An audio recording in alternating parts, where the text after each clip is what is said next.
Mari hari ini kita akan persiapkan hati untuk mendengarkan firman Tuhan. Sebelumnya mari kita berdoa. Bapa di sorga, terima kasih buat waktu ini berdoa agar firman-Mu sebentar diberitakan biar Tuhan boleh memberikan ketajaman. Berbicaralah buat kami, mampukanlah hamba-Mu dengan pimpinan Roh Kudus-Mu Tuhan. Menyerahkan menit-menit ke depan ke dalam pimpinan Roh Kudus sepenuhnya. Berbicaralah kepada setiap wanita supaya hidup kami boleh dibangun. Kami boleh menjadi wanita yang dikehendaki Allah.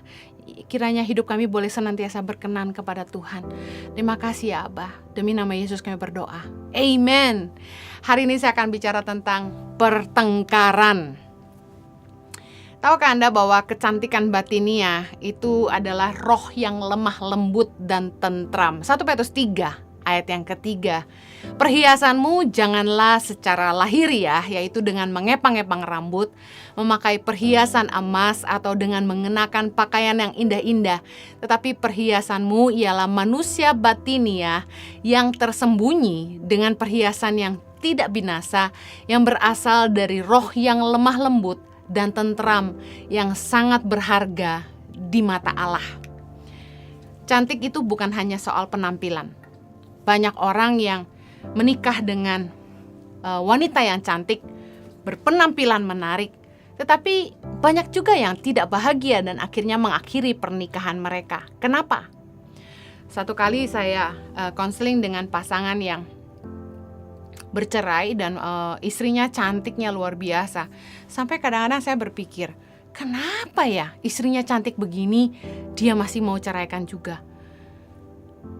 Dalam hubungan, yang kita hadapi itu apa yang ada di dalam. Yang kita rasakan itu adalah apa yang lahir dari dalam. Dalam pernikahan gak bisa kita cuma mengagumi kegantengan suami kita. Aduh kamu kok ganteng sekali. Aduh kok kamu tinggi sekali. Aduh kok kamu kaya sekali. Yang pria juga gak mungkin cuma lihat istrinya tiap hari dengan tatapan, aduh kamu cantik banget, kamu seksi banget, aduh bahenol banget. Gak mungkin.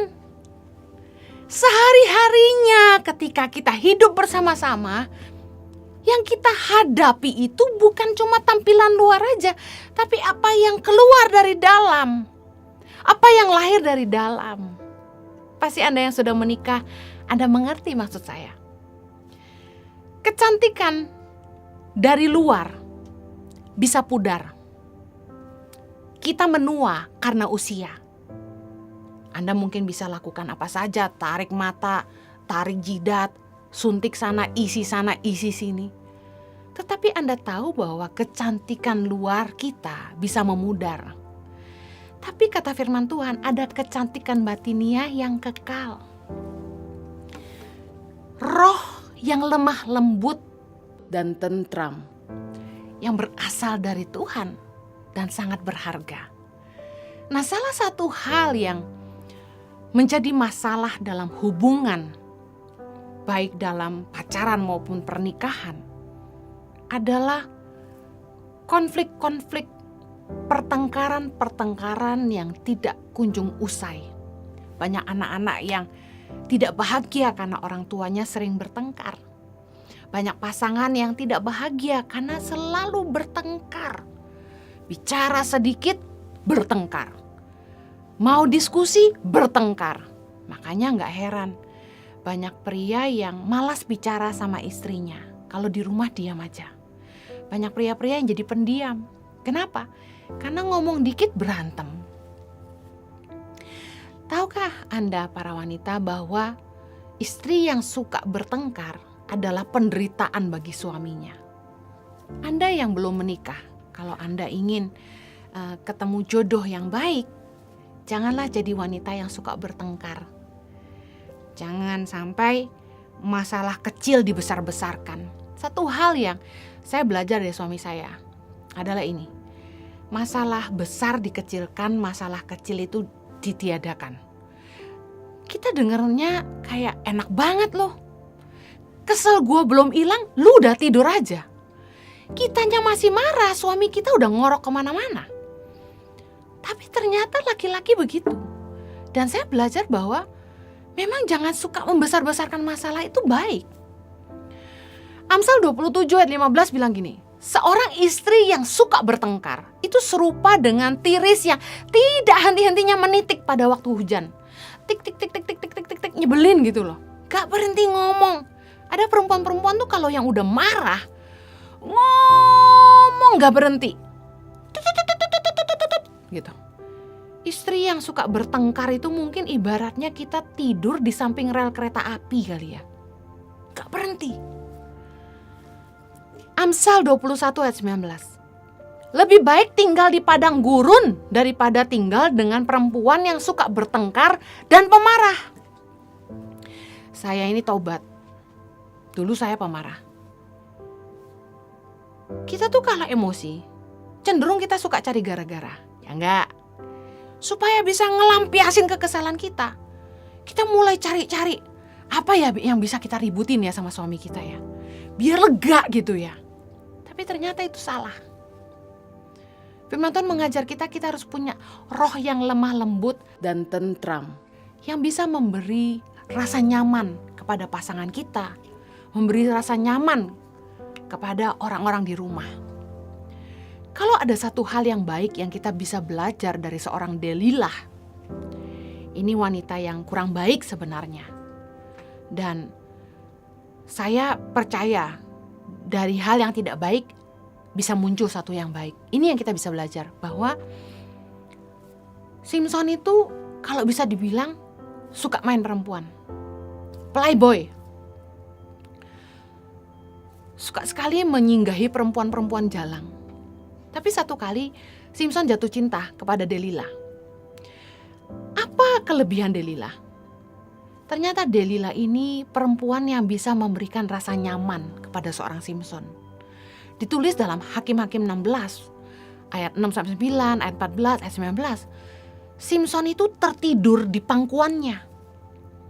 Pertanyaan saya, seberapa sering istri-istri bisa membuat suaminya tidur lelap di pangkuannya? Bicara soal kemampuan memberi rasa aman, rasa nyaman kepada pasangan kita. Orang tuh bisa tertidur saking nyamannya.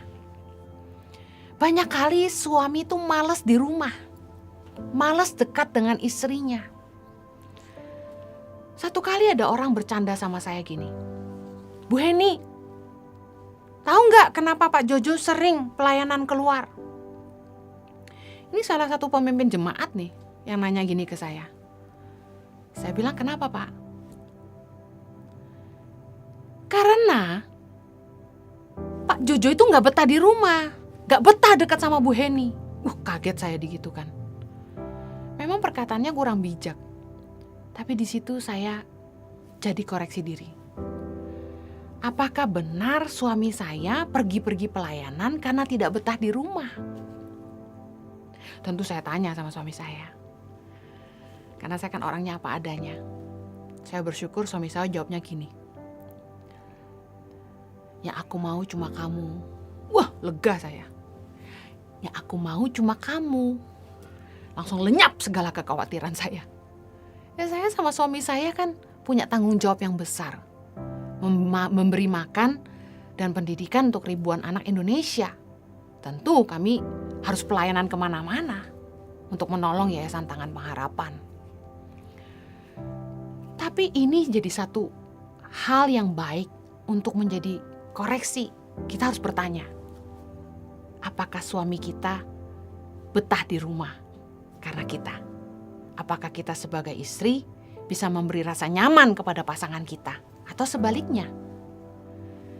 Saya akan lihat bacakan di firman Tuhan beberapa penyebab pertengkaran. Apa sih yang bikin rumah tangga sering bertengkar? Yang pertama, karena kita tidak menguasai diri dan tidak lemah lembut. Amsal 29 ayat 22 berkata, si pemarah menimbulkan pertengkaran, dan orang yang lekas gusar banyak pelanggarannya. Kenapa begitu? Karena orang yang emosian tuh gak pikir panjang.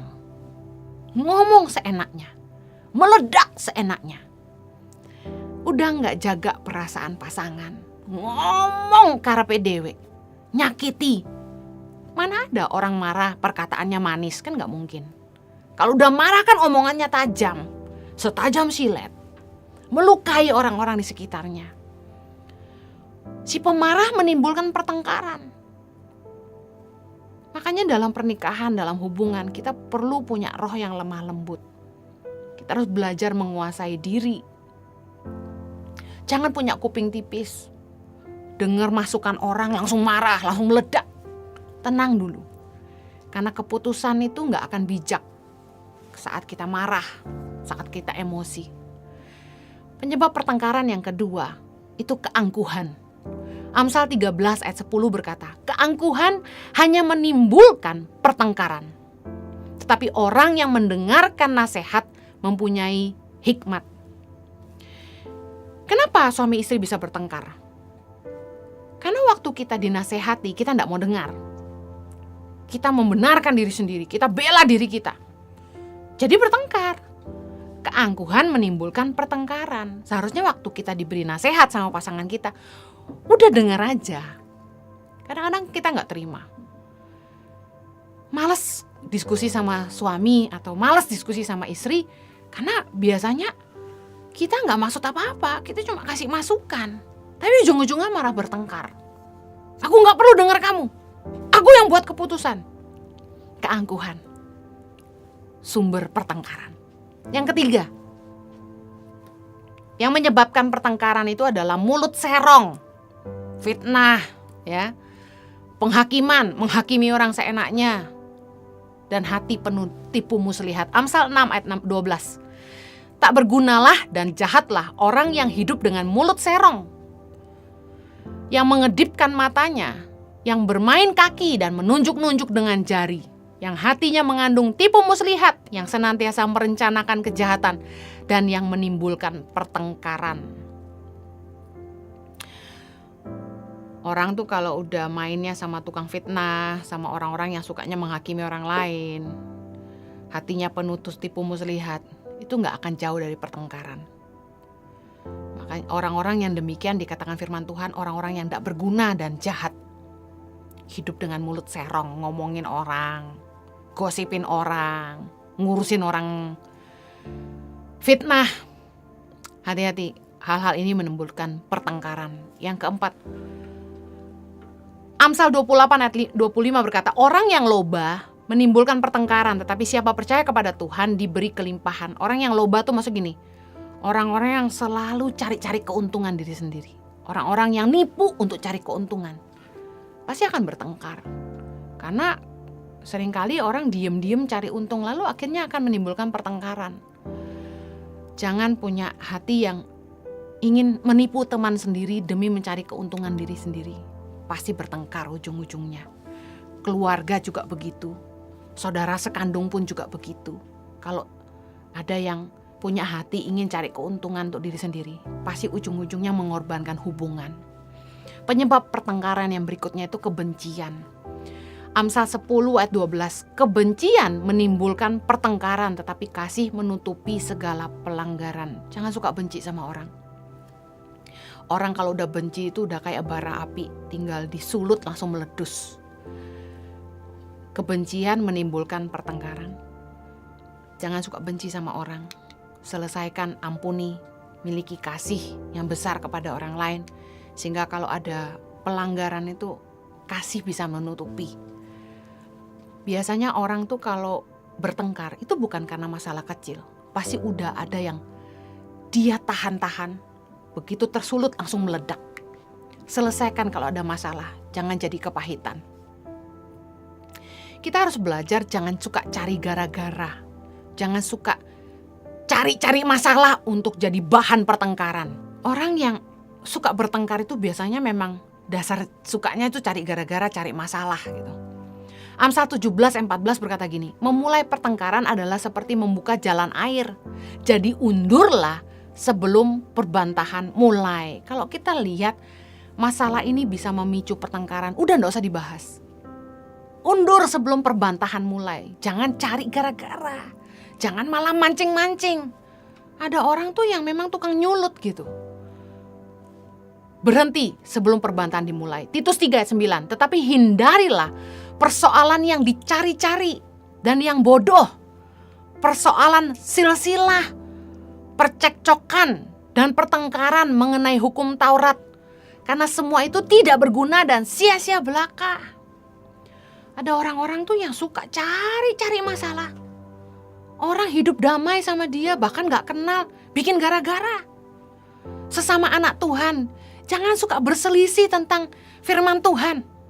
Masing-masing membenarkan diri. Saya kalau lihat orang komen di Instagram, bertengkar cuma urusan satu ayat. Ngapain sih bertengkar soal hukum Taurat? Masing-masing orang punya pewahyuan sendiri. Kalau itu buahnya baik, gak usah diributin. Fokus sama hidup masing-masing, bangun imanmu, jangan saling menjatuhkan. Yang saya sedih tuh gini, yang nyerang kita ya saudara seiman sendiri. Makanya diketawain sama orang-orang.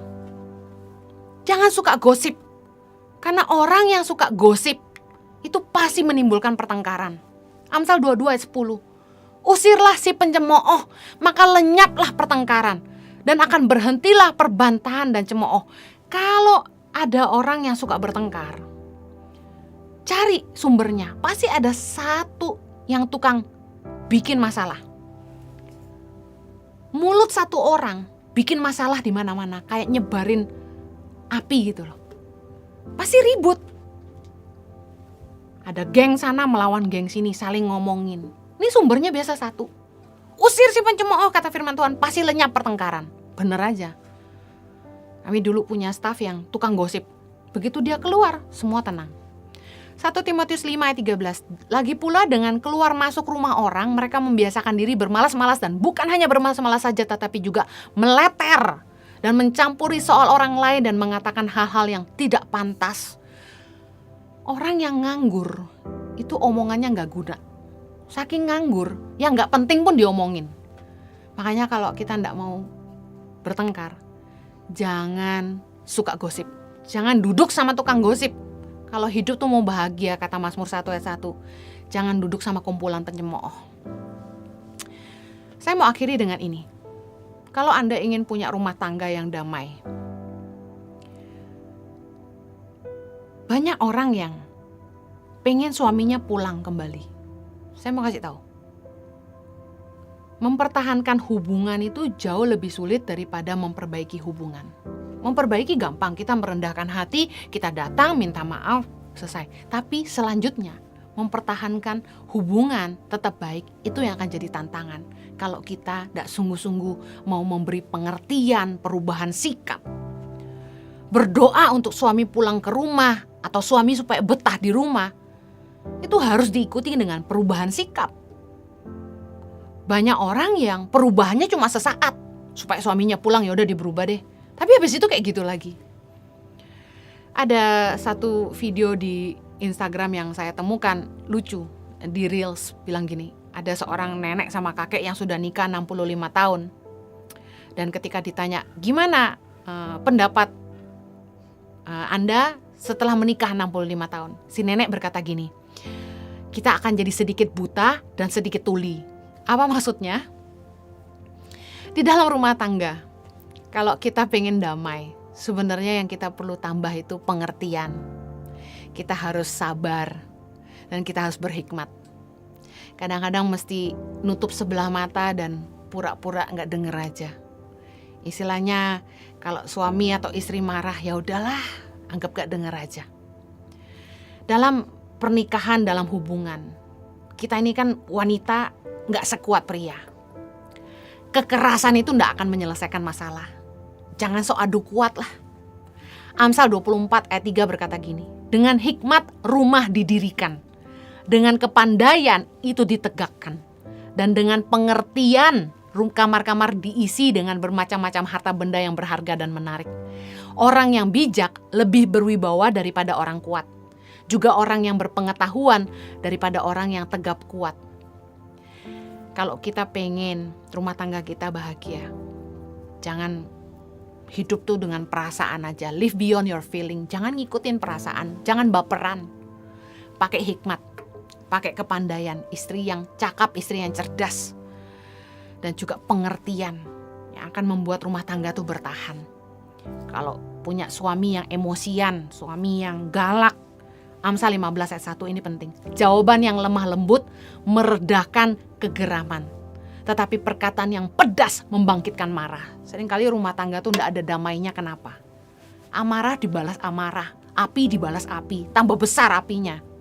Nggak akan ada damai di rumah tangga kita kalau semuanya mau pakai kekerasan, semua mau pakai emosi. Yang waras ngalah. Lemah lembut aja, sabar aja, mengerti aja. Betul kata nenek itu. Kalau mau bahagia itu pernikahan mau langgeng harus sedikit buta dan sedikit tuli. Artinya apa? Tambahkan pengertian. Udah berhikmat aja. Lemah lembut dan sabar, kita akan menuai bahagia. Tuhan memberkati. Saya berdoa agar setiap wanita boleh memelihara roh yang lemah lembut dan tentram, sehingga pasangan Anda bisa merasakan rasa nyaman berada dekat Anda. Mari kita berdoa. Tuhan, gak gampang untuk jaga hubungan, gak gampang untuk sabar. Tapi kami berdoa, berikanlah kepada setiap kami para wanita roh yang lemah lembut dan sejahtera, supaya kami boleh memberikan rasa nyaman buat pasangan dan juga buat orang-orang yang berada dekat dengan kami, orang-orang di rumah kami. Biar kami boleh dengan lemah lembut dan kesabaran menghadapi setiap tantangan dalam hubungan. Berdoa agar kami boleh memberikan rasa nyaman, Tuhan. Mampukan setiap kami, para wanita Allah. Demi nama Yesus kami berdoa. Amen. Stay blessed, stay safe. God bless you.